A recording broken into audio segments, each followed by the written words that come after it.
ঈশ্বর উদ্ধারের যে কাজ করছেন সেটা সত্যিই আশ্চর্যজনক। আমরা যদি প্রায়শই এই বার্তা প্রচার করি, তাহলে সেই বাক্য শ্রোতাদের হৃদয়ে জীবন্ত হয়ে উঠবে ও বৃদ্ধি পাবে, এবং তারা এসে বলবে, আমার সাথে ভাগ করা বাইবেলের পদগুলো যাচাই করে আমি অনুভব করেছি যে মাতা সত্যিই আছেন। আমি আমার বাইবেলে কেন এটি দেখতে পাইনি? আমার বাইবেলে স্পষ্টভাবে লেখা আছে যে যিশু প্রকৃতপক্ষে এবং একান্তভাবে নিস্তার পর্ব পালন করতে চেয়েছিলেন। কেন আমি এতদিন ধরে চার্চে গিয়েও এটা বুঝতে পারিনি? এইসব ভাবনার সাথে তারা সত্য সম্পর্কে আরও জানতে চেয়েছিল। যারা অতীতে এই বার্তাটি শুনেছিল, তাদেরকে ঈশ্বরের আলিঙ্গনে ফিরিয়ে আনার দৃশ্য দেখে আমি বেশ বিস্মিত হয়েছিলাম। শুরুতে সিওনের সূচনা ছিল নম্র ও ছোট, এবং সিওনের অনেক সদস্যই স্বর্গীয় পিতা ও মাতার কাজ কিভাবে সম্পন্ন হবে সেই বিষয়ে গভীরভাবে কৌতূহলী ছিলেন। কিন্তু আমরা দেখতে পাই যে ঈশ্বর ছোট শিশু ও প্রাথমিক স্কুলের ছাত্রছাত্রী থেকে শুরু করে মাধ্যমিক স্কুলের ছাত্রছাত্রী এবং কর্মজীবী যুববয়স্ক পর্যন্ত সকলের উপরই পবিত্র আত্মার অনুগ্রহ বর্ষণ করছেন।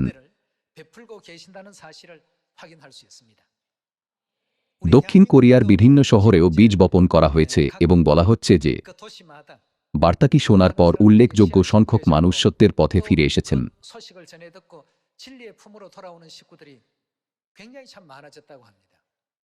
স্বর্গীয় পিতা ও মাতা বলেছেন, আমরা করলেই সুসমাচার সম্পন্ন হয়ে যাবে। ঈশ্বরের দেওয়া সুসমাচারের সংজ্ঞা হৃদয়ে গেঁথে নেওয়ায় তারা এতটাই বিস্মিত হয়েছিলেন যে তারা চিন্তা করতে শুরু করেছিলেন যে এটা কি একটা চমৎকার ঘটনা নয়? এই সব কিছুর মধ্যে শুরুটা সবসময় কেমন হয়? এটি নম্রভাবে হয়। আসুন আমরা একসঙ্গে ইয়োব ৮ অধ্যায়ের একটি পদ পরীক্ষা করে দেখি। আসুন আমরা ইয়োব ৮ অধ্যায়ের ৭ পদ দেখি। তাহাকে তব অগ্রিম অবস্থা কি? আপনাদের সূচনা কেমন হবে? ক্ষুদ্র বোধ হইবে। আমরা যেমনটা সবসময় দেখি, আমাদের সুসমাচার এক নম্র অবস্থা থেকে শুরু হয়।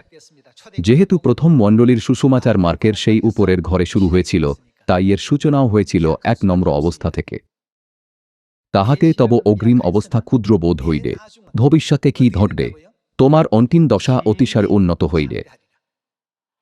বাইবেলের মাধ্যমে ঈশ্বর আমাদের বলেন যে তিনি কেবল সামান্য কাজই সম্পন্ন করবেন না, বরং উদ্ধার ও অনুগ্রহের কাজ এমনভাবে সম্পন্ন করবেন যা আমাদের কল্পনারও অতীত।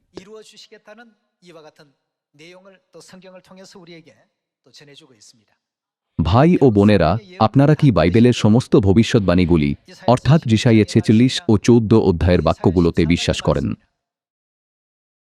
ঈশ্বর বলেছেন, আমি বলিয়াছি আর আমি সফল করিব, আমি কল্পনা করিয়াছি আর আমি সিদ্ধ করিব। মথি ২৬ অধ্যায়ে যীশু পিতরকেও এই কথা বলেছিলেন। যদি আমি এই সমস্ত লোকদের তাড়িয়ে দিই, তাহলে কেমন করিয়া শাস্ত্রীয় এই বচন সকল পূর্ণ হইবে যে এরূপ হওয়া আবশ্যক।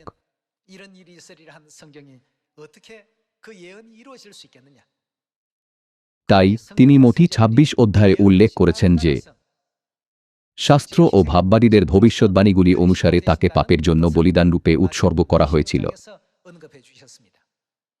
এই সমস্ত কথা একত্রিত করলে ভবিষ্যৎবাণী অনুসারে কি ঘটবে? এটি আমাদের এই সত্যের প্রতি জাগ্রত করে যে সেগুলো অবশ্যই পূর্ণ হবে। গাছ না লাগালে আমরা আপেল ফল পাওয়ার আশা করতে পারি না, তাই না? আমরা চারা রোপণ ও জলসেচন করি, কিন্তু ঈশ্বরই সবকিছুকে বাড়িয়ে তুলতে সাহায্য করেন। সুতরাং পরিণামের দায়িত্ব আমাদের ঈশ্বরের ওপরই ছেড়ে দেওয়া উচিত।